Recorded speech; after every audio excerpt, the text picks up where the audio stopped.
নমস্কার সকলকে, Mithu's kitchen official চ্যানেলে আপনাদের সকলকে স্বাগত জানাই। আশা করি আপনারা যে যেখান থেকে আমার এই ভিডিওটি দেখছেন আপনারা সকলেই ভালো আছেন এবং সুস্থ আছেন। আজকে আপনাদের সাথে শেয়ার করে নেব নিরামিষ আলু সয়াবিনের রেসিপি, যা কিন্তু নিরামিষের দিনে রুটি পরোটার সঙ্গে খেতে বেশ ভালো লাগে। তার জন্য প্রথমেই আমি কিন্তু এখানে গরম জলের মধ্যে সয়াবিনটা প্রায় 15 থেকে 20 মিনিট মতো ভিজিয়ে রেখে দেব। আপনারা চাইলে সয়াবিনটা জলের মধ্যে দিয়ে সেদ্ধও করে নিতে পারেন, তবে আমার মনে হয় 15 থেকে 20 মিনিট যদি ফুটন্ত গরম জলের মধ্যে ভিজিয়ে রাখা যায় তাহলেও কিন্তু সয়াবিনটা বেশ নরম হয়ে যায়। এরপরে কড়াইয়ের মধ্যে বেশ খানিকটা পরিমাণ সাদা তেল আমি গরম করে নিয়েছি। তেলটা খুব ভালো করে গরম হয়ে আসলে ছোটো ছোটো করে টুকরো করে রাখা আলু খোসা ছাড়িয়ে আমি দিয়ে দিয়েছি। আলুটা কিন্তু খুব বেশি ছোট করা যাবে না, আবার খুব বেশি বড় রাখাও যাবে না। মোটামুটি একটা সাইজে আমি এখানে কেটে নিয়েছি। তারপরে কিন্তু দিয়ে বেশ খানিকক্ষণ ধরে নাড়াচাড়া করে নিয়েছি। নাড়াচাড়া করে ভেজে নেওয়ার পরে আমি এখানে পরিমাণ মতো নুন, সামান্য পরিমাণ হলুদের গুঁড়ো দিয়ে দিয়েছি। নুন হলুদের গুঁড়ো দেওয়ার পরে কিন্তু আবারও খুব ভালো করে মিশিয়ে নিচ্ছি, যাতে আলুটার সাথে নুনটা এবং হলুদের গুঁড়োটা খুব ভালোভাবে মিশে যায়। খুব ভালো করে মিশিয়ে নেবার পরে কিন্তু এখানে আমি ঢাকা দিয়ে লো টু মিডিয়াম ফ্লেমে কিন্তু 20 মিনিট আলুটা সেদ্ধ হওয়ার জন্য রেখেছিলাম। 20 মিনিট পর ঢাকা খুলে আমি কিন্তু আবারও খুব ভালো করে মিশিয়ে নেব। দেখে আশা করি বুঝতে পারছেন যে আলুটা কিন্তু আমাদের ভাজা হয়ে গিয়েছে। গাটাও কিন্তু হালকা লালচে লালচে হয়ে এসছে। খুব বেশি না ভাজলেও চলবে, কারণ যেহেতু আমরা তরকারিটা যখন করব সয়াবিনে তখন কিন্তু জলের মধ্যে আলুটা দিয়ে বেশ খানিকক্ষণ ধরে ফুটিয়ে নেব। এতে কী হবে, আলুটা যতটুকু সেদ্ধ হতে বাকি রয়েছে সেটুকুও কিন্তু খুব ভালোভাবে সেদ্ধ হয়ে যাবে।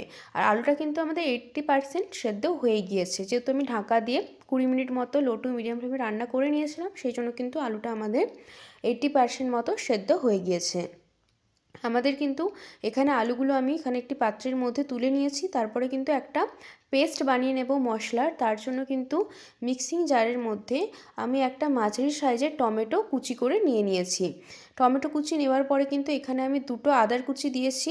এরপরে দিয়ে দেব 3টে কাঁচা লঙ্কা। ঝাল যে যেমন খেতে পছন্দ করেন সেই পরিমাণ মতো ব্যবহার করবেন। দিয়ে একটা পেস্ট বানিয়ে নেব। এখানে আমি জলের ব্যবহার করিনি, তার কারণ হচ্ছে যেহেতু টমেটো রয়েছে সেই জন্য কিন্তু জল দেওয়ার কোনো প্রয়োজন নেই।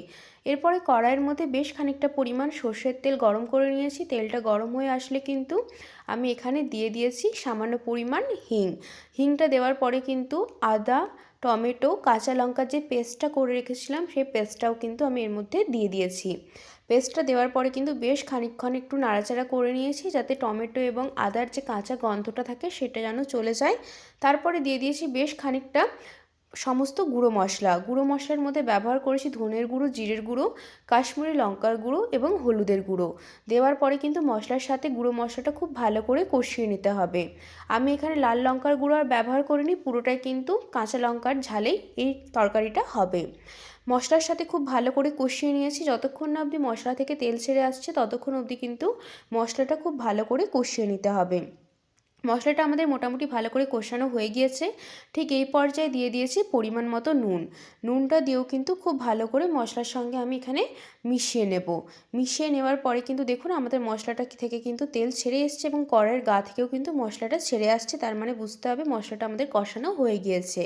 ঠিক এই পর্যায়ে কিন্তু ভেজে রাখা আলুগুলো এর মধ্যে দিয়ে দিচ্ছি। ভেজে রাখা আলুগুলো দেওয়ার পরে কিন্তু মশলার সঙ্গে খুব ভালো করে আলুটা কষিয়ে নিতে হবে।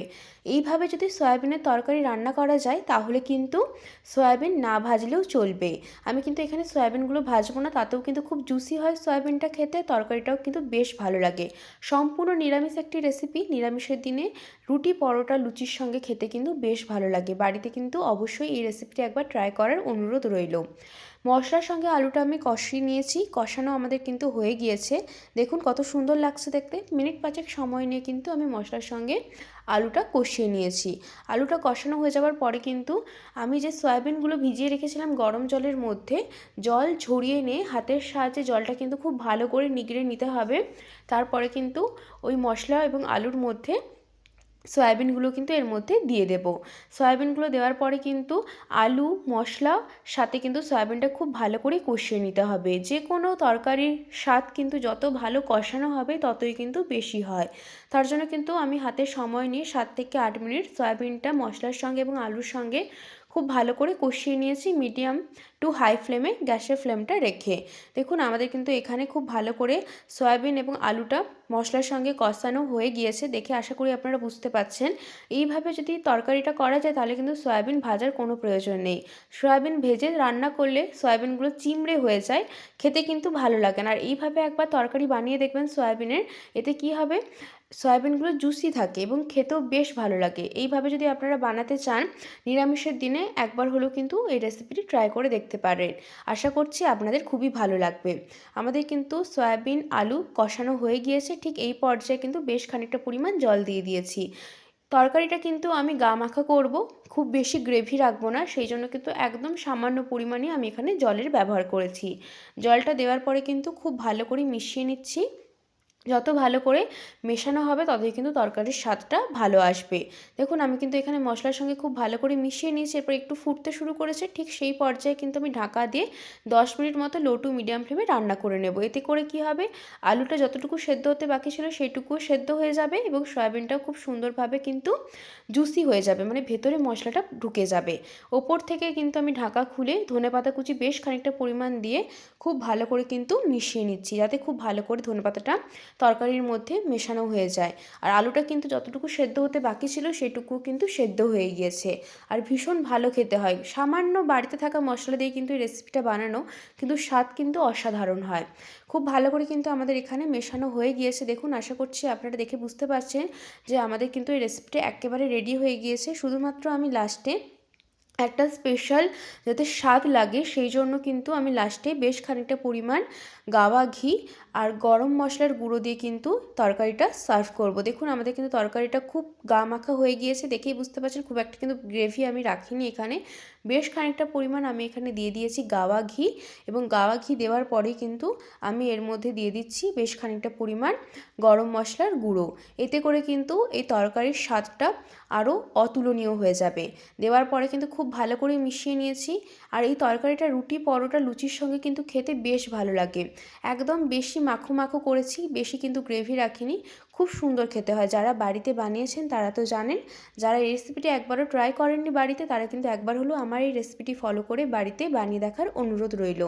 রেসিপিটি কেমন হয়েছে অবশ্যই করে কিন্তু কমেন্ট করে জানাতে ভুলবেন না। আর এই রকম নিত্য নতুন রেসিপি পেতে হলে অবশ্যই করে আমার চ্যানেলটিকে সাবস্ক্রাইব করে আমার চ্যানেলের পাশে থাকার অনুরোধ রইল। রেসিপিটি কেমন হয়েছে অবশ্যই জানাবেন।